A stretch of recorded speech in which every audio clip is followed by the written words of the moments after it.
والصلاة والسلام علی رسول اللہ وآلہ ومن والہ۔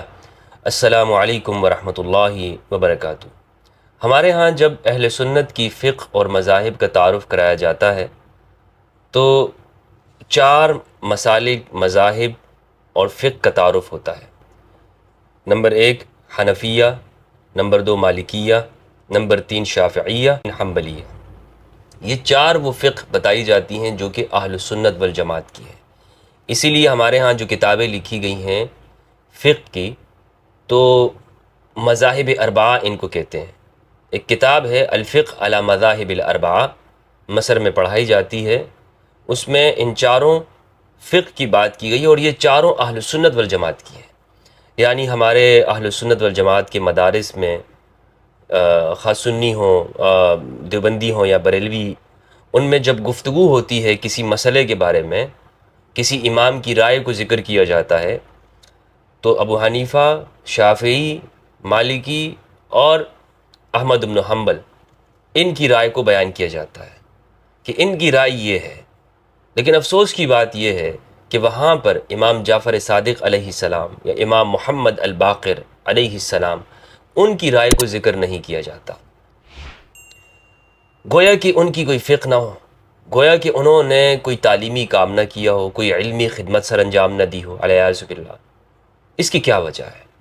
اس کی بنیادی وجہ یہی ہے کہ امت مسلمہ یہ تقسیم ہو گئی سنی اور شیعہ میں، اور یہ باور کرا دیا گیا کہ دین ہے تو ہم نے یہاں سے لینا ہے، اور اہل البیت علیہ السلام کو بالکل کاٹ دیا گیا۔ امام علی علیہ السلام کی جو روایات ہیں وہ آپ کو اہل سنت کی کتابوں میں 50 سے زیادہ روایتیں نہیں ملے گی۔ جو شخص یہ کہتا ہے کہ نہیں اس سے زیادہ ہیں، کئی ہزار ہیں، تو ایسی کوئی بات نہیں ہے۔ اہل سنت کی تقریباً تمام روایات، جس طرح مناظر احسن گیلانی نے لکھا ہے تدوین حدیث کے اندر، 10,000 سے زیادہ نہیں ہے، اور اگر ان 10,000 کو بھی آپ مقررات کو حذف کر دیں اور مفہوم ایک بنا دیں تو 4,000 سے زیادہ نہیں بنتی ہے۔ تو جو شخص یہ کہتا ہے کہ صرف امام علی علیہ السلام کی روایات اہل سنت کی کتابوں میں وہ 10,000 سے زیادہ ہیں تو یہ حماقت کی بات ہے، یہ کوئی حقیقت نہیں ہے۔ تو بخاری مسلم کے اندر جو روایتیں 56 سے زیادہ روایتیں موجود نہیں ہیں۔ اب یہ جو سوال ہے کہ آپ اپنے مدارس کے اندر دیوبندی، بریلوی یعنی اہل سنت والجماعت سلفی جب دین کا مسئلہ بیان کر رہے ہوں کہ قرآن و حدیث سے یہ مسئلہ مستنبط ہوتا ہے اور اس میں ابو حنیفہ، امام مالک، شافعی اور احمد بن حنبل ان کی رائے یہ ہے، لیکن وہاں پر آپ امام جعفر الصادق کی رائے نہیں بتاتے، ان کا مسئلہ، ان کا بیان کردہ ہوا حل وہ آپ بیان نہیں کرتے۔ کیا وجہ ہے؟ کیوں بیان نہیں کرتے؟ کیوں ان کی رائے کو، اس پر گفتگو ہی نہیں ہوتی ہے؟ زفر بن حذیل اور محمد بن الحسن الشیبانی، ان کی آراء کا بیان ہوتا ہے، فلاں امام کا چلپی سرخسی، لیکن جو علم کے منبع ہیں اہل البیت علیہ السلام، ان کی کوئی رائے بیان نہیں ہوتی۔ اس کی کیا وجہ ہے؟ یہ سوال ہے، گریبانوں میں جھانکی ہے، اس بارے میں جھانکی، اسی لیے امت کا حال یہ ہے، اہل البیت کو چھوڑ بیٹھی ہے۔ اور یہ سب ہمارے یہاں سب سنیوں کی یہ حالت ہے، صرف ایک سنیوں میں کسی ایک فرقے کی نہیں، سب کی یہ حالت ہے کہ اہل البیت سے دین نہیں لینا ہے۔ اور میں تو کئی مرتبہ کہہ چکا ہوں کہ جو ہمارے ہاں جو فقہ حنفی ہے یہ ابو یوسف اور محمد بن الحسن الشیبانی کی فقہ ہے، کیونکہ قاضی ابو یوسف انہوں نے بعد میں جا کر ہارون رشید کی حکومت کا ساتھ دے دیا تھا اور عہدہ قضا کو قبول کر لیا تھا، جبکہ امام ابو حنیفہ انہوں نے تو جان دے دی تھی۔ امام زید علیہ السلام کے قیام کے اندر انہوں نے، اس کا ایک ورکر تھے، اس میں شہید ہوئے، فتویٰ دیا تھا، اور گلیوں میں نکل کے کہتے تھے جان لوگ جو مجھے جانتا ہے کہ میں ابو حنیفہ ہوں، میں نعمان بن ثابت یہ بات کہہ رہا ہوں کہ زید کا آج کے دن کا خروج یہ اسی طرح ہے جس طرح نبی صلی اللہ علیہ وآلہ وسلم نے بدر کے دن قریش اور بنو امیہ کے خلاف خروج کیا تھا۔ تو جو ایسی شخصیت ہو اس کا حکومتوں کے بارے میں آپ رویہ دیکھ سکتے ہیں، ان کی فقہ کہاں ہو سکتی ہے؟ تو ابو حنیفہ کی کوئی فقہ اس وقت موجود نہیں ہے، یعنی امام ابو حنیفہ کی آپ اگر یہ کہہ رہے ہیں یہ فقہ حنفی ہے، یہ فقہ ابو یوسف ہے اور فقہ محمد ہے، یعنی محمد بن حسن الشیبانی امام ابو حنیفہ کے 2 شاگرد تھے، قاضی ابو یوسف اور امام محمد ان کو کہتے ہیں، محمد بن الحسن الشیبانی۔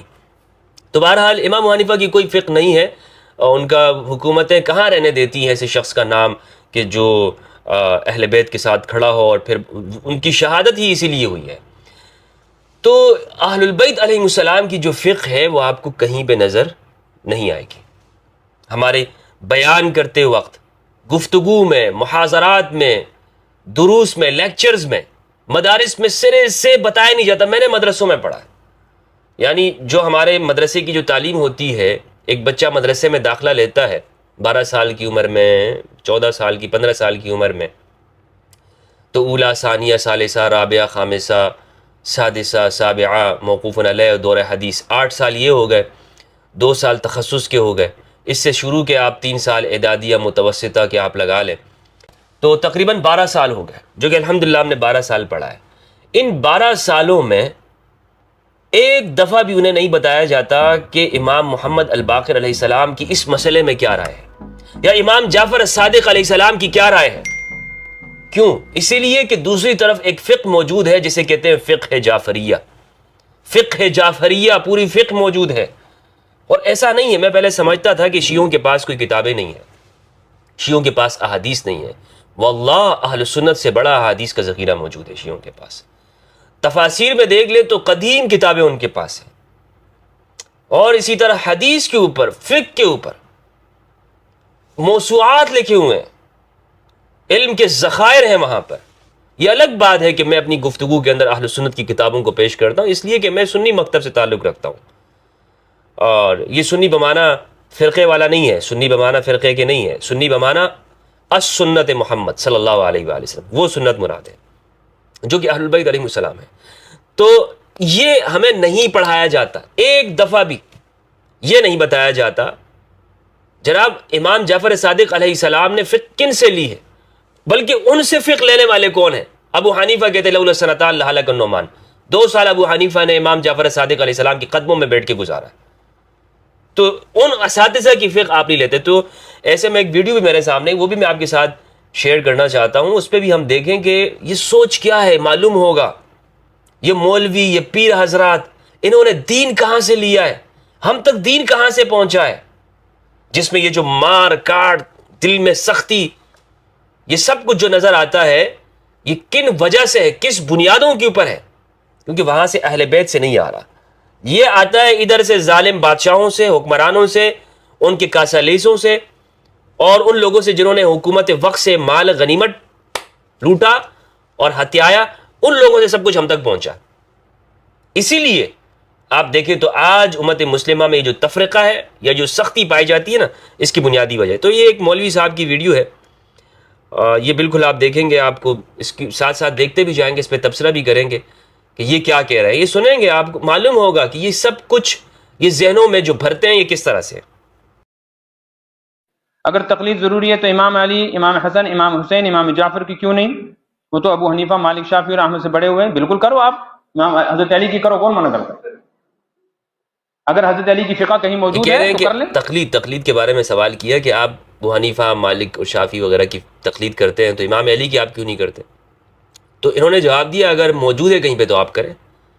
یعنی آپ سوچیں کہ یہ جانتے ہیں کہ موجود ہی نہیں ہے، یعنی امام علی علیہ السلام، ان کے علوم، چلے انہوں نے، اگر ہم یہ کہہ سکتے ہیں کہ کوئی فقہ کی تدوین نہیں کی، کوئی موسوعہ نہیں لکھا، یا آپ کو وقت نہیں ملا کیونکہ آپ جنگوں میں مصروف ہو گئے، ٹھیک ہے، لیکن امام علی کی احادیث کہاں ہیں بھائی مولوی جی؟ مولا علی کی احادیث کہاں ہیں؟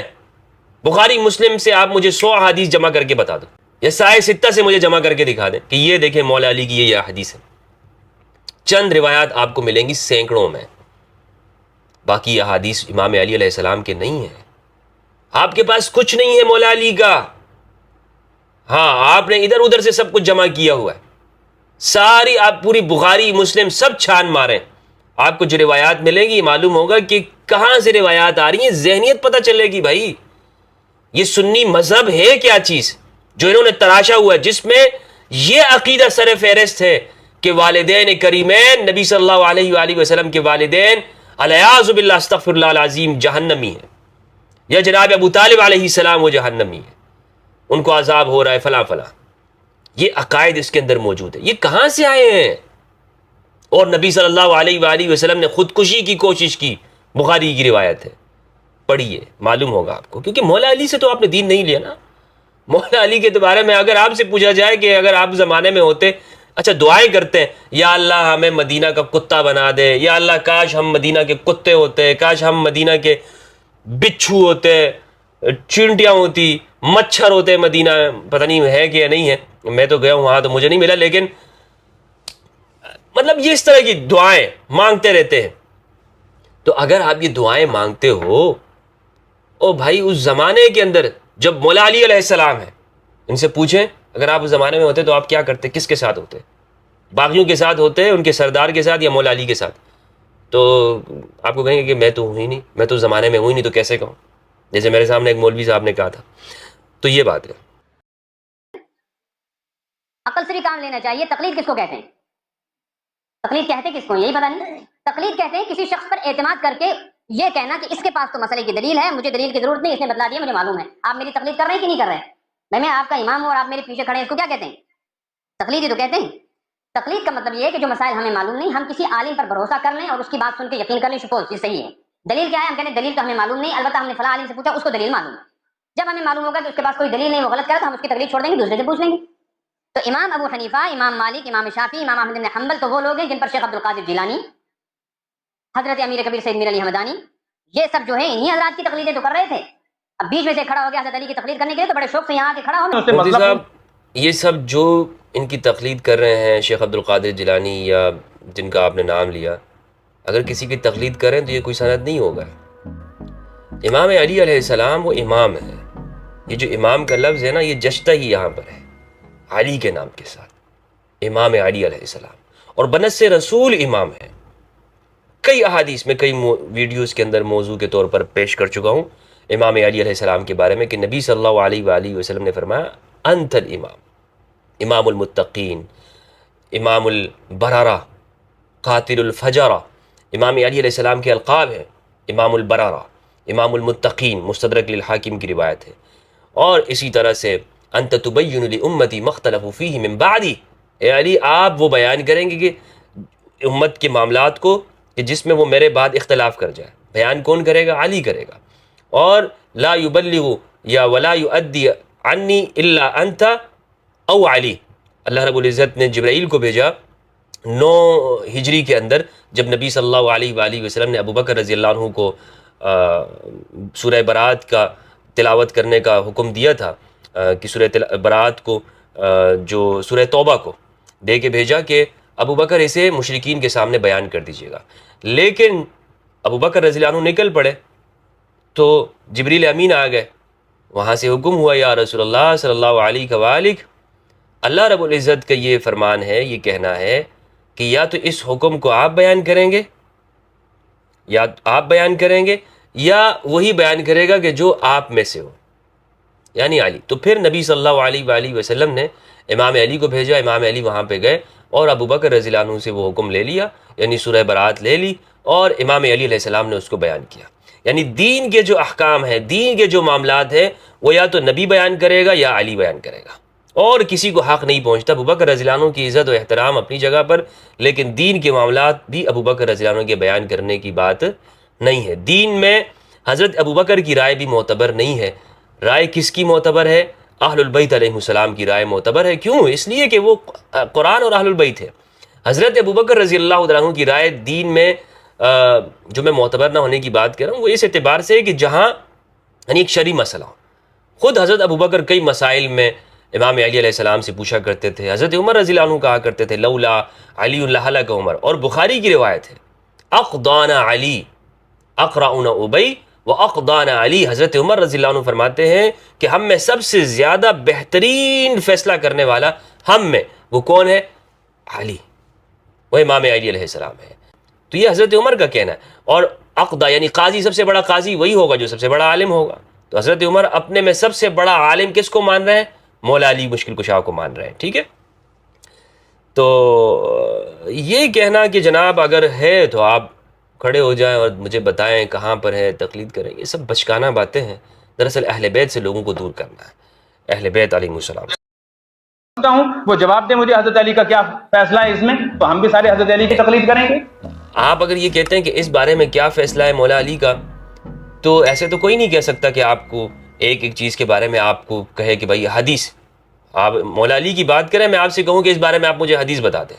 کسی بھی مسئلے میں کوئی نیا مسئلہ آپ کے سامنے پیش آ جائے کہ جناب مثلاً انجیکشن لگانا، کوئی حدیث بتا دو کہ انجیکشن لگانا جو ہے وہ آپ انجیکشن لگا سکتے ہیں. آپ جناب بیمار ہو گئے تو آپ ڈرپ لگا سکتے ہیں. کئی حدیثوں میں نہیں لکھا ہوا. یہ تو بعد میں قیاس کیا گیا ہے نا. مسئلہ کیا ہے؟ مسئلہ بنیادی طور پر یہ ہے کہ امام علی علیہ السلام کی اہل البیت کی جو علوم ہیں وہ کدھر ہیں؟ آپ اتنا بڑھ چڑھ کر جو ان اماموں کے نام بیان کرتے اور لیتے ہو، اس میں اگر امام جعفر الصادق علیہ السلام کی رائے موجود ہے وہ بیان کیوں نہیں کرتے ہو؟ مولوی صاحب سوال یہ ہے، یہ نہیں آپ سے کہہ رہا ہوں چلے امام علی علیہ السلام تو آپ کہہ سکتے کہ ان کے زمانے میں فقہ مدون نہیں تھے، ٹھیک ہے، احادیث، حالانکہ احادیث امام علی علیہ السلام نے بیان کیے، ورنہ تو باقی جو خلفات ہیں انہوں نے اپنے اپنے زمانے میں یا تو احادیث کی کتابوں کو جلا دیا تھا، جیسے کہ حضرت ابو بکر رضی اللہ عنہ انہوں نے مجموعہ احادیث جلا دیا تھا، اور اس بات کو مناظر احسن گیلانی نے بڑی وضاحت کے ساتھ لکھا ہے تدوین حدیث میں، آپ اسے پڑھ سکتے ہیں. ابو بکر رضی اللہ عنہ نے حدیث کو جلا دیا، حضرت عمر نے حدیث لکھنے سے منع کر دیا تھا، بلکہ حضرت عمر نے نبی صلی اللہ علیہ وآلہ وسلم کے سامنے کہا تھا حسبنا کتاب اللہ، ہمیں اللہ کی کتاب کافی ہے، ہمارے پاس اللہ کی کتاب ہے، یہ ہمیں گمراہی سے بچا لے گی. نبی صلی اللہ علیہ وآلہ وسلم جب فرمایا کہ لاؤ میں تمہیں کتاب لکھ کے دے دوں، تو حضرت عمر نے یہ کہا. حضرت عثمان نے بھی حدیث کو لکھنے سے منع کیا. یہ اس کو مناظر حسن گیلانی نے بہت وضاحت سے لکھا ہوا ہے، آپ تدوین حدیث میں یہ سب کچھ دیکھ سکتے ہیں. مولا علی واحد شخص ہیں کہ جنہوں نے کہا سلونی قبل ان تفقدونی، پوچھو مجھ سے اس سے پہلے کہ مجھے کھو دو، تم پوچھو، سلونی عما شئتم، جو تم چاہتے ہو مجھ سے پوچھو. اور یہ بھی کہا، تقی عثمانی نے بھی اس بات کو لکھا ہے کہ مولا علی علیہ السلام نے کہا کہ آؤ میں تمہیں 1 درہم کے بدلے میں دین دوں. مطلب یہ تھا کہ جاؤ 1 درہم سے کاغذ قلم خرید لاؤ اور مجھ سے دین لو. تو امام علی علیہ السلام حدیث کو اتنا پھیلاتے تھے، لیکن وہ امام علی کی حدیث موجود نہیں ہے. امام علی کی کوئی حدیث اہل سنت کے ذخیرے میں نہیں ہے. تو چلے امام علی علیہ السلام کی حدیث تو ہم رکھ دیتے ہیں کہ جناب اس زمانے میں یہ ہوا وغیرہ وغیرہ. امام محمد الباقر علیہ السلام تو متاخرین میں سے نا، بعد کے زمانے میں امام حسین، امام حسن و امام حسین، امام زین العابدین علی بن حسین علیہ السلام، ان کے بعد امام محمد الباقر ہے. پھر امام جعفر الصادق علیہ السلام، یہ 2ری صدی کے آغاز کے امام جعفر الصادق علیہ السلام، یعنی جو ابو حنیفہ رحمہ اللہ کا زمانہ ہے وہی زمانہ امام جعفر الصادق علیہ السلام کا ہے. تو ان کے علوم کہاں ہیں؟ ان سے آپ نے فقہ کی رائے کیوں نہیں لی؟ ان سے مسائل کیوں نہیں لیے؟ ان کی آراء کو آپ کیوں بیان نہیں کرتے؟ اپنے مدارس میں اس پر ڈسکشن کیوں نہیں کرتے؟ بتائیے. بڑا ہونا الگ چیز ہے، بڑا ہونا الگ چیز ہے. تقلید کا تعلق بڑے ہونے سے نہیں ہے، تقلید کا تعلق بڑے ہونے سے نہیں. اگر یہی مسئلہ ہے تو پھر یہ کیوں لکھا حضرت علی اور حضرت حسن؟ پھر یہ کیوں نہیں لکھا کہ تقلید اگر ضروری ہے تو ابو بکر کی تقلید کیوں نہیں کریں گے، حضرت عمر کی کیوں نہیں کریں گے، حضرت عثمان کی کیوں نہیں کریں گے، حضرت علی کی کیوں نہیں کریں گے؟ یہی ترتیب ہونی چاہیے نا. یہ گندگی ہے جو دماغوں میں بھری ہوئی ہے، یہ غلاظت ہے جس کو ہم کہتے ہیں بغض اصحاب رسول. ابو بکر، عمر اور عثمان کی، حضرت عائشہ کی نفرت اور ان کی محبت اور ان کے حوالے سے دل میں چھپے ہوئے کفر کا اندازہ ہو رہا ہے جب اس طرح کے سوالات آتے ہیں. سوچ سمجھ کے سوال لکھنا چاہیے کہ آپ نے اس میں تنقید کی ہے حضرت ابو بکر کی، کہ امام جعفر کو تو آپ نے ذکر کیا، اور امام جعفر تو کسی درجے میں بھی کسی صحابی کے برابر نہیں ہے. بھائی ان کا کیا مقام اور صحابہ کا کیا؟ اللہ اکبر. امام جعفر تو چاہے کتنے بڑے بزرگ ہو جائیں، امام ابو حنیفہ، امام بخاری کتنے بڑے ہو جائیں، صحابہ کا مقابلہ کر سکتا ہے کوئی؟ تو لکھنا یہ چاہیے تھا کہ اگر تقلید امام ابو حنیفہ، مالک، شافعی کی ضروری ہے تو مولوی صاحب پھر ابو بکر، عمر، عثمان والی کی بھی ضروری ہے، پہلے ان کی کرو تو پھر ہم کر دیں.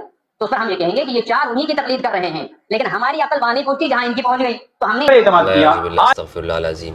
امام جعفر صادق علیہ السلام وہ رسول اللہ صلی اللہ علیہ وآلہ وسلم کے نسل ہیں. تیری نسل پاک میں ہے بچہ بچہ نور کا، تو ہے عین نور، تیرا سب گھرانہ نور کا. نبی صلی اللہ علیہ وآلہ وسلم کا گھرانہ وہ نور کا گھرانہ ہے. اہل البیت علیہ السلام، ان سے ہم کسی کو برابر نہیں کر سکتے. امام جعفر صادق علیہ السلام وہ صحابہ کرام سے کئی درجے افضل ہیں، کئی درجے افضل ہیں.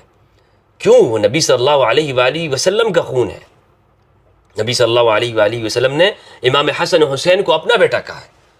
اور یہ جو صحابیت کی بات کرتے ہیں، مثلا صحابیت، یہ صحابیت کا عقیدہ کوئی ایسا نہیں ہے کہ کوئی شخص صحابی ہو تو وہ واجب الاتباع بھی ہے. مجھے ایک حدیث بتا دو، ایک حدیث مولوی جی، واللہ باللہ میرے رونگٹے کھڑے ہو جاتے ہیں جسم کے جب ہم اہل البیت کا مقایسہ کرتے ہیں، برابری کرتے ہیں صحابہ کے ساتھ. مجھے سمجھ میں نہیں آتا کہ پھر ایسے شخص کے بارے میں کیا کہوں، ایسے شخص کے ساتھ میری حالت کیا ہو جاتی ہے کہ جب ہم یہ کہتے ہیں اہل البیت علیہ السلام، یعنی امام، آپ کے منہ میں یہ الفاظ آتے کس طرح سے؟ سمجھ سے باہر ہے میرے، واللہ میں سمجھ سے میرے باہر ہے کہ آپ کس طرح سے یہ بات کر دیتے ہیں کہ امام جعفر صادق فلاں کے برابر نہیں ہے۔ آپ کو کس نے حق دیا ہے؟ امام جعفر صادق علیہ السلام، امام محمد الباقر، میں پتہ بھی ہے مولوی یہ کون ہے؟ امام محمد الباقر، امام جعفر صادق علیہ السلام، پتہ بھی ہے کچھ مولوی جی آپ کو؟ یہ خود مقابلہ کراتے ہیں اہل البیت اور صحابہ کا کہ وہ تو کچھ بھی نہیں ہے، وہ تو کچھ نہیں ہے۔ اگر میں اس طرح سے کہوں کہ سیدہ کے مقابلے میں فلاں تو کچھ بھی نہیں ہے تو تم فوراً پھڑک اٹھو گے، توحید، اس نے توہین کر دی ہے، فلاں کی توہین کرتی ہے۔ لیکن تم ہو بدبخت کہ جو اہل البیت علیہ السلام کو دوسروں کے مقابلے میں کہتے ہو کہ وہ کچھ نہیں ہے۔ یہ تمہارے اندر بدبختی ہے، شیطانی تمہارے اندر ہے کہ جعفر صادق تو وہ صحابہ کے مقابلے میں کچھ نہیں ہے۔ الیاذ باللہ، استغفر اللہ العظیم، یہ دماغ میں تم لوگوں کی بھری ہوئی ہے۔ تو یہ جب ویڈیو آپ نے دیکھ لی میرے بھائیوں، اس سے آپ کو سمجھ میں آ گیا ہوگا کہ یہ کیوں ہمارے ہاں اہل بیت سے دوری ہے۔ میں یہ نہیں کہتا ہوں کہ آپ شیعہ ہو جائیں، آپ یہ ساری فقہ چھوڑ دیں۔ میں نے کئی ویڈیوز اس کے اوپر موجود ہیں کہ اگر آپ فقہ حنفی کو مانتے ہیں مانیں۔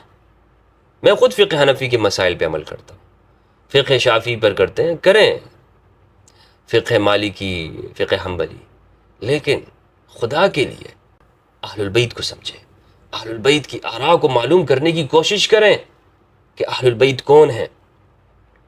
آپ کو معلوم ہو گیا کہ اس مسئلے میں امام جعفر صادق علیہ السلام کی یہ رائے ہے، اور آپ کو یہ پتہ چل گیا کہ ابو حنیفہ کی یہ رائے ہے، آپ کے اوپر فرض بن جاتا ہے کہ آپ ابو حنیفہ کی رائے کو چھوڑ دیں۔ کوشش کرنا ہے نا، کوشش۔ آپ کے دل کا اطمینان بھی ضروری ہے، آپ مطمئن بھی ہوں، صحیح سند بھی ہونی چاہیے، کیونکہ دیکھیں یہ نہیں کہہ سکتے کہ جناب دوسری طرف کی جو ساری باتیں وہ آپ کہیں کہ ہر طور پر صحیح ہے، لیکن انسان کوشش کر سکتا ہے۔ اور یہ جو جملے کہنا ہے کم از کم اس سے تو انسان باہر نکلے۔ یہ جملے آپ کہہ دیتے ہیں ہمارے یہاں لوگ، نہیں جناب فقہ جعفریہ کچھ نہیں ہے، اور فقہ جعفر، امام جعفر صادق علیہ السلام کے علوم کچھ نہیں ہے، صرف شیعہ نفرت کے اندر آپ ان علوم کو چھوڑ دیں، ان شخصیات کو، ان ذوات قدسیہ کو چھوڑ دیں۔ یہ بہت بڑی جرأت ہے، بہت بڑی جسارت ہے۔ مجھے افسوس ہوتا ہے کہ پاکستان میں لوگ بخاری، مسلم، جو کہ امام جعفر صادق علیہ السلام سے پوری 1 صدی بعد آئے، ان کی روایات کو تو لیتے ہیں، امام جعفر صادق کی روایات کو نہیں لیتے ہیں۔ واللہ باللہ ان کا تعلق اہل بیت سے نہیں ہے۔ بہت بہت شکریہ دوستو، اپنا اور اپنے پیاروں کا خیال رکھیے گا، دعا کریں میرے لیے بھی، ہم سب کے لیے۔ اللہ رب العزت کے سامنے عاجزی کے ساتھ ہم دعا کریں کہ پروردگار ہمیں قرآن مجید میں تدبر کرنے کی توفیق عطا فرمائے اور اہل بیت علیہ السلام کی معرفت دے۔ السلام علیکم ورحمۃ اللہ وبرکاتہ۔